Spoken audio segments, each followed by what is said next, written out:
Hello, hey guys! Magandang hapon sa inyong lahat. I am Chidrigas Mamasagriciano, a faith healer, also a tarot. So ngayong hapon na to, tignan natin ano kayong sabihin ng ating mga gabay. So this is a monthly gabay for the month of June 2026 for the sign of Aries. So Aries, welcome sa my channel. Ano kayong messages, advices ng spirit guides ang ating masasaga for today's video? Kanino kayang energy or kaganapan sa buhay ng mga Aries signs ang ating mga gilap? So guys, this reading is a general reading namang hindi lahat makaka-resonate, kunin lang ang makaka-relate sa inyo. And comment down below kung kaninong energy ang ating nasaga. Because don't forget to like and subscribe my channel and hit the bell for more videos update. Maraming salamat sa mga walang sawang mag-support sa aking channel. Lalong-lalong nang skip ng ads sa way pagpalain kayo ng Diyos at may kapal, siksik, liglig, nag-uumapaw na biyayang manambalik sa inyo. Let's see guys, what is the messages, advices ng ating spirit for the sign of Aries. So let's see and watch this.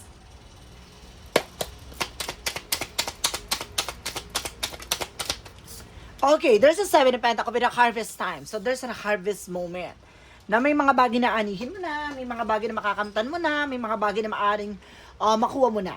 No, there's something hard work, no? This paying off. Consequences with the 7 of Pentacles. Harvest time. Let's see additional messages. So there's a Knight of Cups. Now there's an offer coming in. So may mga offer daw na paparating sa'yo. So may mga darating sa'yo ditong offer. There's a proposal, promotion coming in. Na may mga darating dito na maaaring magdala sa'yo ng new beginning. And there's a Four of Cups. Now, just to evaluate or analyze. So, may mga bagay na kailangang pag-isipang mabuti.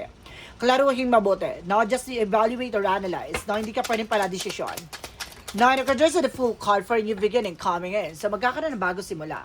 At panibagong eksena dito. So, meron bagay na kailangan mong pagkaingatan. Huwag ka masyadong magtitiwala din sa mga tao sa paligid mo. Kailangan pag-isipang mabuti with the Four of Cups na lahat ng mga tao na sa paligid mo ay, kumbaga, kailangan maging aware ka. And of course, maging,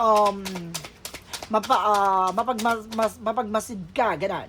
And there's a 10 of Wands, something burden. So, may mga bagay na maaaring nagbibigay pabigat sa situations mo. Na may mga obligation, responsibilities na maaaring daladala mo. Or maaaring bitbit mo. And if there's something with the King of Swords, there's a stop the pattern. So, may mga bagay na kailangan putulin, tanggalin, no? Kailangan mas maging wise ka sa mga decision. So, putulin may mga bagay na hindi nagsiserve, hindi nakakatulong. What is the 7 of Pentacles? Represent with the Ace of Swords. There's a mental clarity. So, mayroong harvest time na maaaring magdala sa'yo ng victory with the Ace of Swords, with the mental clarity, lilinaw, liliwanagan ng pananaw, kaisipan ng bagay na meron ka. The Knight of Cups. Represent guys with the Knight of Pentacles. Now, there's something security. So, kailangan maging secure ka. At maging practical ka at the same time sa mga nangyayari dito. There's an offer. May potential ka para maging malago. May potential ka para maging masagana. At itong bagay na to ang magdadala sa'yo para makamtan mo. And there's the Lovers. So, there's something to value analyze. So, meron dito kung nakikita with the Lovers na meron ditong confusion. No, some of you baka naguguluhan kayo ng person mo, nag-aaway kayo madalas. No, kasi may offer dito ng cups na maaring there's something gayuma, or may gumugulo ng isipan mo, or ng person mo. No, may nag-offer na pagkain o inumin dito. There's the 6 of Pentacles. No, there's a giving and receiving. So, kumbaga ano man yung bagay na natanggap mo or binigay sa'yo, no, yun yung mga bagay na dapat ipagkaloob mo. So, kailangan maging balance ka, no? Kailangan maging equal ka. So, kailangan maging, kumbaga, fair. What is the 10 of Wands? The 10 of Wands represent with the High Priestess. May mga hidden agenda. Or there's an hidden enemies. No, may mga misteryo sa likod dito. Marami ka pang bagay na hindi pa nauunawaan dito, maaaring nagbibigay ng pabigat sa sitwasyon mo. So, may mga bagay na matutuklasan ka. Now, what is the King of Swords? Represent guys in the Page of Pentacles. Something invest wisely. So, kailangan mong ingatan, no? Ano man yung bagay na plano mo. No, dahil, kumbaga may mga tao sa paligid mo na, kumbaga hinakadlangan, ano man yung bagay o gusto mo mangyari. No, like evil eye. No, there's a curses. With a Seven of Swords, with a sneakiness, now there's a cheating lying on you. So, meron dito parang lilinlangin ka, lolokohin ka, there's a betrayal. No, mayroong bagay na maaari magdala sa'yo ng tagumpay. Pero mayroong susubukan mag-steal or susubukan kunin yung bagay na yon. And there's a two of wands by choices. No, piliin mo lang yung mga taong pagkakatiwalaan mo. Maging aware ka lang, no, sa mga pagpili, no, lalo sa mga opportunities din.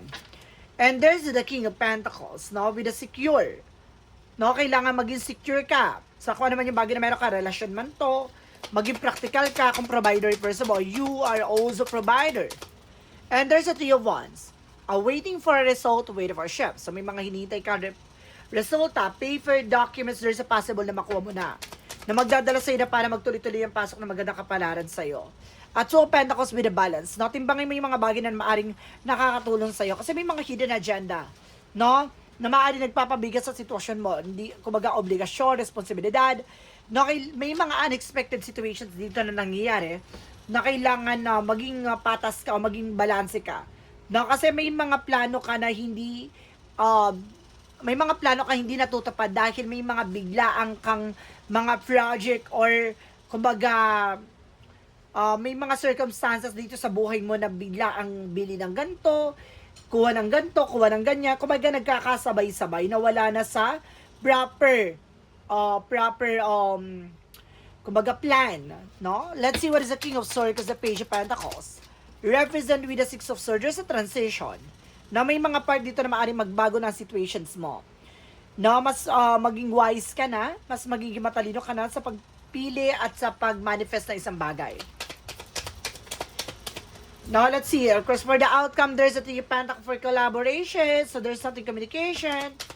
Now, mayroong mga tao dito nakakasalamuha mo, nakakausap mo. And of course, some of them, guys, no, they're trying talaga ma-steal tong eksena na to. There's a Six of Cups, no, dinadaan to sa kaibigan, kamag-anak, kapitbahay, no. Kumbaga may mga plano ka na hindi natutupad o hindi mo nakukuha. No, maaari may hinihintay ka. No, paper, documents, pera. No, hindi natutuloy kasi there's an evil eye. What is additional messages? Represent with the Hermit card, sabi ka spiritual enlightenment. No, spiritual journey. So, ibig sabihin talaga dito, there's something gayuma. No, about sa spirituality, there use spiritual, no? Spiritual attack, or spiritual magic. So, there's something the world. Mayroon ka talagang travel, guys, international. No, with the Three of Wands and the World card, there's a double clarification na may travel ka talaga international dito. Na magdadala sa ng new beginning at tuloy-tuloy na pasok ng pera. And of course, there's something, guys, with the Page of Wands and something good news. May magandang balita na magdadala sila ng balanse. Malalaman mo na kung ano yung bagay na nagpapabigat sa situations mo. Malalaman mo na kung bakit parang, kumbaga, nagkakapatong-patong lahat ng obligasyon mo dapat ay, kumbaga, maayos ang circulations nito. Now, there's a Chariot card. Now, there's something an action movement. Magkakaroon ng changes to development sa situations mo, but you need to take something an action. So, kailangan mo kumilos. So, ibig sabihin may dulot. No, yung bawat eksenang ginagawa mo dahil kumbaga may agenda no, kaya nangyayaring ganyan. So let's see, pagdating tayo sa finances and career, love life at kalusugan. It's not as simple na yung delays, cancellation, it's not.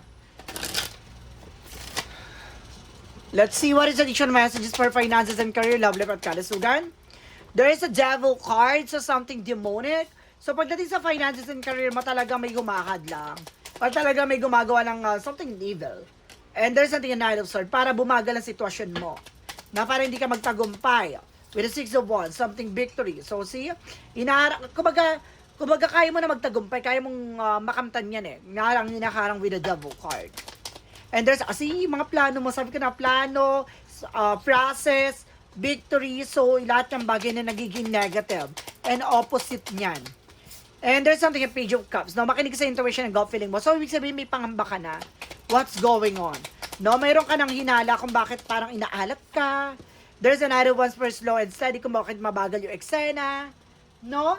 Pagdating sa love life, there's a Knight of Pentacles being secure. Magkaroon ka rin ng seguridad pagdating sa pag-ibig, relasyon. And there's a strength with confidence. No, some of you guys, no, kailangan mo lakasan ng loob mo dito. No, nagkakaroon dito ng parang kumbaga, nawawalan ka ng kumpiyansa sa sarili mo. No, there's a Seven of Wands sa kailangan mo protection ng sarili mo. Parang you are not protected right now. So, meron ka kailangan protection nandito dahil parang ginugulo nito about sa love life mo. The Seven of Cups come for confusion. No, gusto niyang guluhin, lituhin yung eksena mo with the Five of Pentacles para maghirap ka din at the same time with the Five of Pentacles. Financial loss of financial crisis. So, para maghirap ka. Or maghirap kayo ng person mo pag nagsasama kayo, ganon. No, there's an 8 of Wands. So, there's a communication, trouble. So, para rin hindi kayo magtagpo. Or parang, kumbaga, hindi kayo makaalis, no? Or maaring, kumbaga, hinahadlangan nito ang pag-unlad niyong dalawa. Sa kalusugan naman tayo, alamin natin.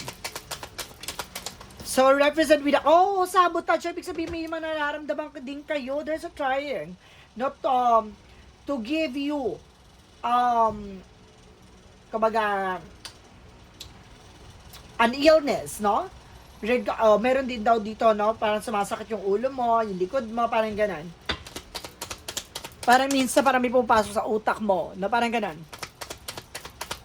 May mga, parang tumutusok din sa'yo. Gusto niya magkaroon ka ng problema with the medication.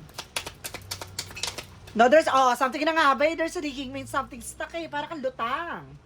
Sabi na nga ba, minsan nag-overthink ka with the negative thoughts.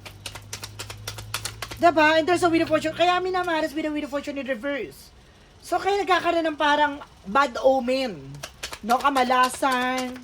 And there's a King of Cups. Yung person mo kasi is very devoted. So, ibig sabihin, naiinggit to sa inyong dalawa na person mo. See, there's an Empress card. No? Para, kumbaga, maging haggard ka o maaring nahihirapan ka rin magbuntis at the same time. No? Baka wala kayong anak o nahihirapan ka magbuntis, ganon. And there's the Moon card for revelation. At some of you guys, no, hindi ka makatulog. Or maaring hindi maayos yung fertility mo. Like, hindi ka magbuntis or irregular ka. Or yung person mo. With the Moon card, something revelation. Maraming bagay na marireveal dito with the Moon card. So, let's see what is additional messages tayo. No, pagdating sa gabay. No, what is the Yin and Yang Oracle card? For Yin and Yang Oracle card, represent with Ace of Water. You are dealing with the Pisces, Cancer, Scorpio. And you are dealing with the Ace of Air. Gemini, Libra, Aquarius. Oh. What is the magical fairy messages advices for you guys? Summer season. So ngayon summer season, no? Kumbaga masasagot na lahat ng mga questions mo, lahat ng mga tanong mo, lahat ng gusto mo malaman, ganon. What is the romance angels with the Mystic Love Oracle deck? There is a bliss for happiness. So, magiging masaya ka talaga with your person pagdating sa love life. There is a player. Meron ditong gumagawa ng strategy. No, nilalaro niya talaga. Gusto niya talagang guluhin ang your relationship. With a synchronicities, represent what? There is a creativity. So, ibig sabihin nito, maging creative ka sa mga bagay na ginagawa mo.